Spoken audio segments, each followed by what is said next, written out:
For decades, Africa has borne the brunt of three epidemics: the HIV, tuberculosis, and malaria.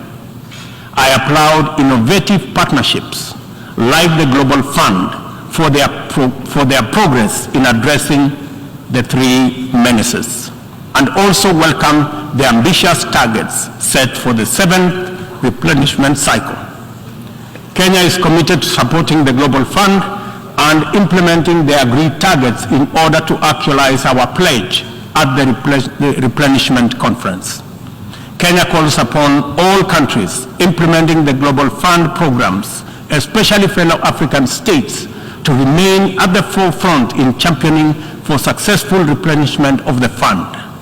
This way, the mobilization of much-needed resources is enhanced, bringing us closer to the final elimination of these dangerous diseases.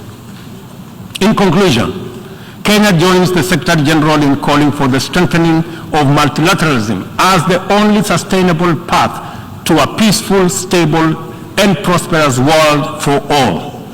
This is the imperative of our time and the call of this moment. It is time to work on the trust deficit with stronger conviction that none of us is really safe until all of us are safe.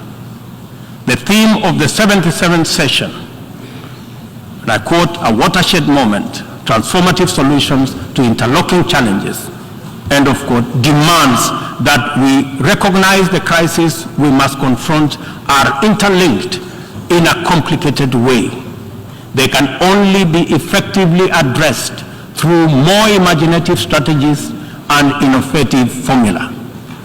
A population of 8 billion people in a densely networked world increasingly looks up to the multilateral system as the anchor for their individual aspirations directly and indirectly through robust national frameworks. Increasingly, therefore, the United Nations system is expected to be responsive to these needs, and for the proceedings in this forum, in a forum like this, to speak to ordinary people in far-flung reaches of our incredibly diverse globe.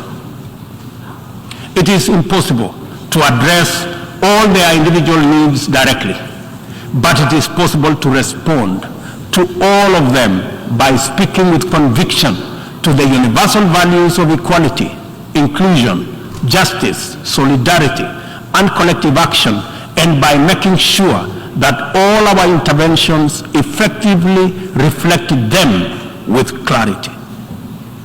The integrity of the international order must be measured by the distance separating our resolutions, consensus, and agreement from decisions, actions, committed interventions, and effective solutions.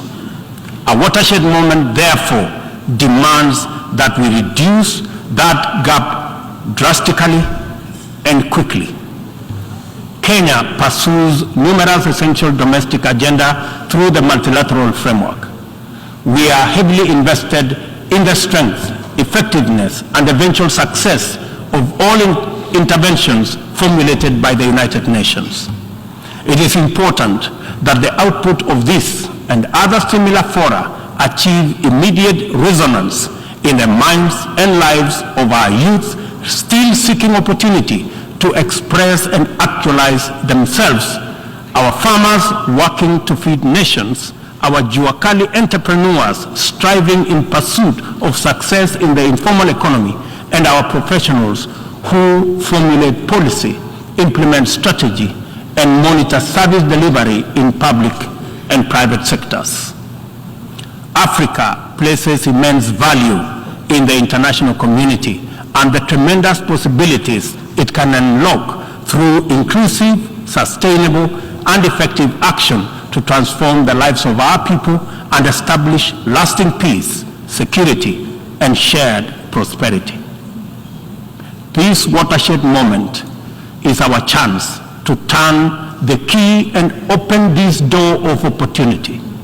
We can make progress in addressing the triple global threats and liberate ourselves from the shame of past failures of multilateralism. At this watershed moment, we must not only choose, but also act decisively to bequeath our children and their children a greener, safer, healthier, and more abundant earth. Let us do it together, inclusively, multilaterally. I thank you.